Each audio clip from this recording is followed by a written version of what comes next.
Okay, y'all. So the word that I want to break down today is desolation. So in the Bible, desolation primarily signifies a state of being laid waste, uninhibited, uninhabited, or ruined, often as a consequence of divine judgment or abandonment.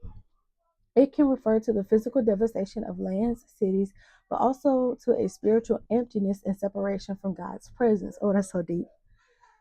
So, physical desolation, wasteland. Desolation can describe a place reduced to a state of ruin with no inhabitants or cultivation. Examples include desolate cities, wilderness, or islands. Destruction and ruin. The term often signifies the consequences of war, destruction, or divine judgment, leaving behind a scene of devastation. Loss of inhabitants. Desolation can mean the expulsion or removal of people from a place, leaving it to emptiness and uninhabited or uninhabited. Hold on. Okay, so spiritual desolation, separation from God. In a spiritual sense, desolation can represent a state of being disconnected from God's presence, grace, and favor.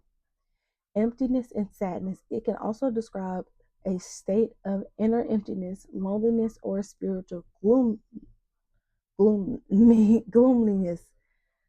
Consequences of sin. Desolation is often linked to the consequences of sin, disobedience, and turning away from God's ways. Call to repentance. The theme of desolation in the Bible serves as a warning about the dangers of sin and the importance of repentance and turning back to God. Consolation and restoration. While desolation is presented as a negative consequence, the Bible also often offers hope for restoration and renewal, promising comfort and a return to God's favor because it's never too late. As long as you're still breathing, it's never too late. So, the abomination of desolation, a specific prophetic concept. The abomination of desolation is a specific phrase mentioned in the book of Daniel and echoed in the Gospels. Idolatry and defilement. It often refers, it refers to an idolatrous act that defiles God's temple or holy place, symbolizing a deep respect and rebellious against God. Fulfillment in history and future. The phrase has historical fulfillment in the actions of Antichos, and is also interpreted as a future event connected to the Antichrist.